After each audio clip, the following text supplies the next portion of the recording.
All right, let's get right into it. A huge shift is coming to the way your credit score is calculated here in the US. And believe me, it's going to change the rules for pretty much everything. Getting a loan, renting an apartment, even just setting up your utilities. So what you need to know starts right now. So let me just start by asking you a question. You've worked hard, you've paid your bills, you finally hit that 700 credit score. You think, great, I'm in the good category, I'm set, right? Well, what if I told you that being good isn't the whole story anymore? Because here's the deal. By 2026, the very definition of a good score is changing.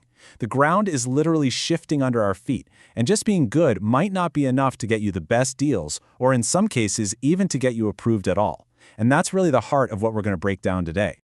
Which brings us to what I'm calling the 740 score shock. Because the goalpost for getting the best financial products, they're moving. And yeah, they're moving up. Here it is. This is the new magic number you need to burn into your brain. 740. Now sure, a score of 670 will still technically get you into that good category, but 740 is quickly becoming the new functional requirement to get those prime interest rates and the absolute best loan terms. It's the real key to affordability. And this is where things get a little tricky, right? You can see the confusion. FICO calls 740 and up very good. That's their prime tier. But look at Vantage Score. They lump that same number into their much broader good category. This is exactly why hearing you have a good score is starting to mean less. Lenders are looking past that. They're looking for that very good signal, and that now starts at 740. So you're probably wondering, why is all this happening right now? Well, it really boils down to two big things that are happening at the same time: a more cautious economy, and frankly, much smarter technology.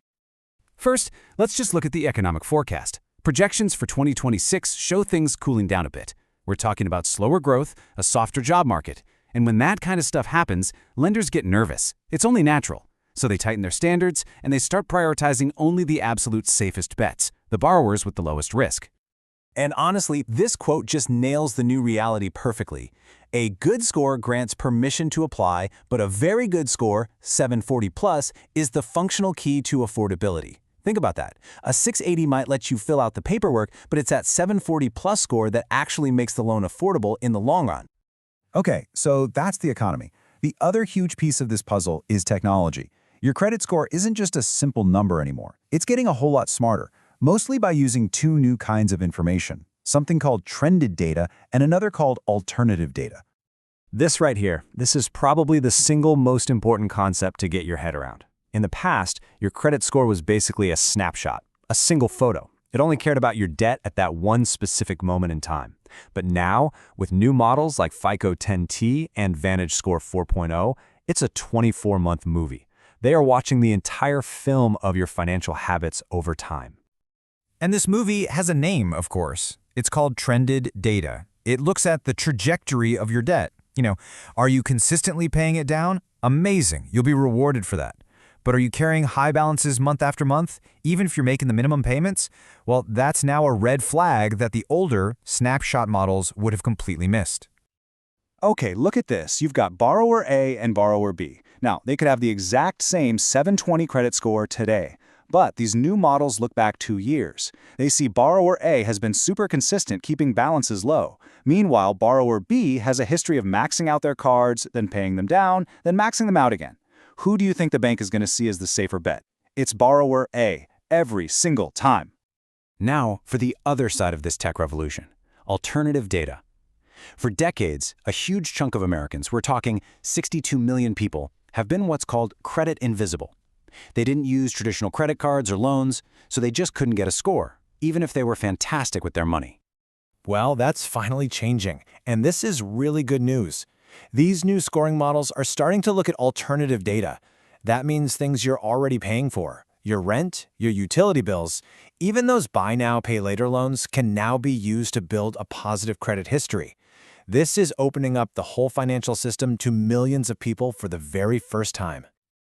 Okay, so we've got a tougher economy and we've got way smarter scores.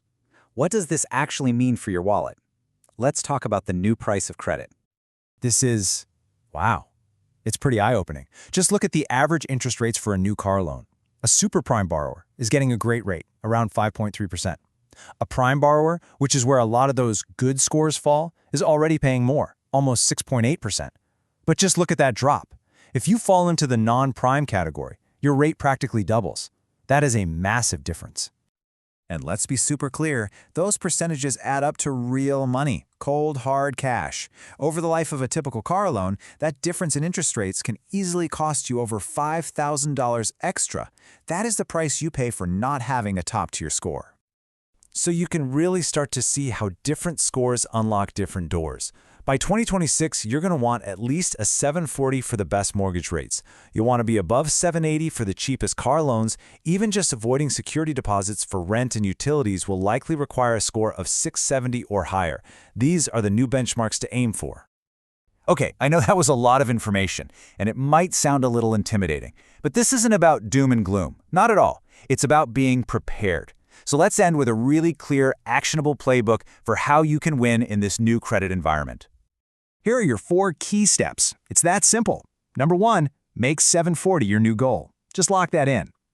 Number 2, play the long game. Focus on showing a consistent downward trend in your debt.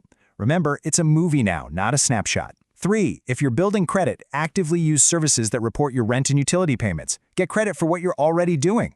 And finally, number 4, treat those buy now, pay later plans with respect. A missed payment there will now ding your score, just like missing a credit card payment would. So I'll just leave you with this one final thought.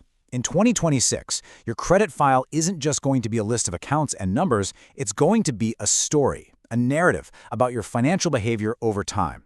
So the question you really need to ask yourself is this: is your credit history telling the story that you want lenders to see?